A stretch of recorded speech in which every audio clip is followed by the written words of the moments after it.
नितिन नवीन राज्यसभा के सदस्य हैं और भाजपा के राष्ट्रीय अध्यक्ष हैं और भाजपा का राष्ट्रीय अध्यक्ष होना ही एक बड़ी बात है। लेकिन बिहार में कास्ट पॉलिटिक्स क्यों सिमट गई? बड़ा सवाल है कि बिहार की कास्ट पॉलिटिक्स का क्या होगा।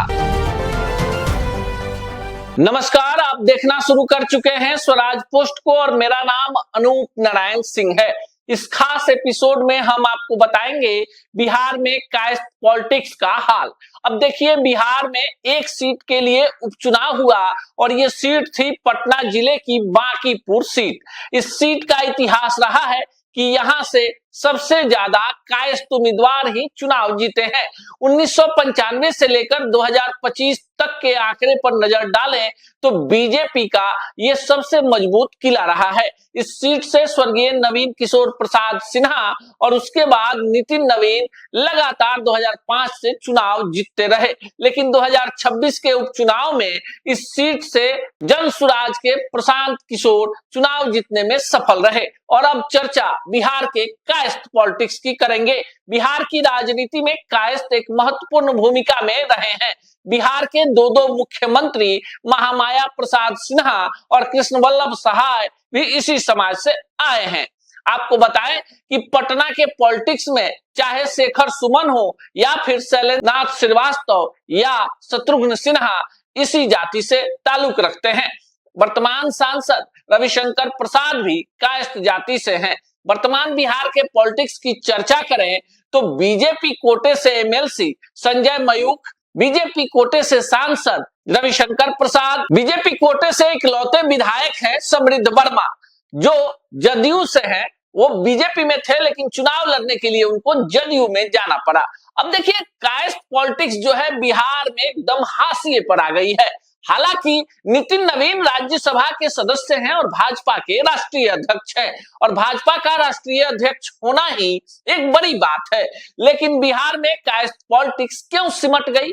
क्यों जिस जाति से कभी दर्जन भर और 2 दर्जन से भी ज्यादा विधायक हुआ करते थे, आधा दर्जन सांसद हुआ करते थे, उस जाति को बिहार में अपनी इकलौती सीट बचाने के लिए संघर्ष करना पड़ रहा है। आपको कुछ आंकड़े बताएंगे। पटना में मेयर का चुनाव था और जातीय जो समीकरण था उसके हिसाब से पटना में कायस्थों का वर्चस्व था, लेकिन सीता साहू लगातार दूसरी बार बीजेपी के सहयोग से मेयर बनने में सफल रही। कई सारे कायस्थ उम्मीदवार पटना से मेयर के चुनाव में उतरे, लेकिन किसी को भी 30,000 से ज्यादा वोट नहीं आया। सबसे ज्यादा वोट माला सिन्हा को आया जो सितेश रमन की पत्नी है। बिहार के कायस्थ पॉलिटिक्स में कई बड़े चेहरे रहे जो समय के साथ हाशिए पर चले गए। कालांतर में बिहार की राजनीति को एक नई धारा देने वाली कायस्थ जाति ने अपने वर्चस्व को कायम नहीं रखा। बिहार के नए जातीय जनगणना में अपर कास्ट में इस जाति की संख्या 0.50 बताई गई। पटना जिले में इस जाति का वर्चस्व, लेकिन 2025 के बिहार विधानसभा चुनाव में इसी जाति से आने वाले अरुण कुमार सिन्हा का टिकट कुम्हरार से कटा और उनकी जगह संगठन से आने वाले संजय गुप्ता पर बीजेपी ने दांव लगा दिया। अब खबर थी कि बांकीपुर में जिस सीट को भाजपा के राष्ट्रीय अध्यक्ष नितिन नवीन ने खाली किया, यहां से कायस्थ उम्मीदवार होगा। कई सारे तत्कालिक कारणों ने बीजेपी के मंसूबे पर पानी फेर दिया।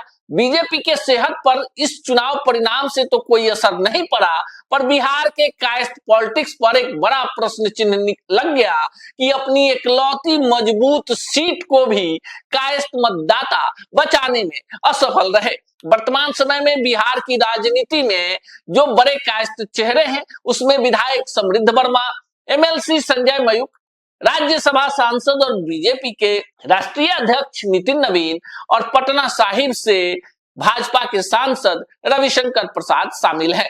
बिहार राज्य धार्मिक न्यास बोर्ड के अध्यक्ष के पद पर भी कायस्थ जाति से आने वाले ही पूर्व विधान परिषद के सदस्य रणवीर नंदन को बैठाया गया है। कई इलाकों में, बिहार के कई इलाकों में कायस्थ जाति का प्रभाव रहा है, जिसमें पटना के बाद मुजफ्फरपुर एक प्रमुख शहर रहा है। आमतौर पर बिहार में कायस्थ जो हैं वो थोड़े ज्यादा पढ़े लिखे जाति के रूप में जाने जाते हैं और ऐसे में पटना की बांकीपुर और कुम्हरार उनकी परंपरागत सीट हुआ करती थी, लेकिन अब ये दोनों सीट एक पर जनसुराज और दूसरे पर बीजेपी ही जीती है। लेकिन उम्मीदवार संजय गुप्ता थे और 2025 में संजय गुप्ता चुनाव जीत गए। ऐसे में अब बड़ा सवाल है कि बिहार की कास्ट पॉलिटिक्स का क्या होगा। हालांकि लोकतंत्र में तंत्र जो है लोक यानी जनता बनाती है। ऐसे में बिहार में कास्ट पॉलिटिक्स को लेकर कई सारे सवाल पर जवाब हम जनता पर ही छोड़े जाते हैं। गोल, जहां 28 वर्षों के सफर में 18,000 से भी अधिक छात्रों ने डॉक्टर एवं इंजीनियर बनकर सफलता की ऊंची उड़ान भरे है, जहां साधारण छात्र भी बिहार एवं झारखंड टॉपर बनकर बड़ा इतिहास बना रहे हैं। दूरदर्शी शिक्षाविद श्री विपिन सिंह के मार्गदर्शन में मेडिकल एवं इंजीनियरिंग के लाखों छात्रों के लिए आशा की किरण के रूप में गोल, द रिजल्ट फैक्ट्री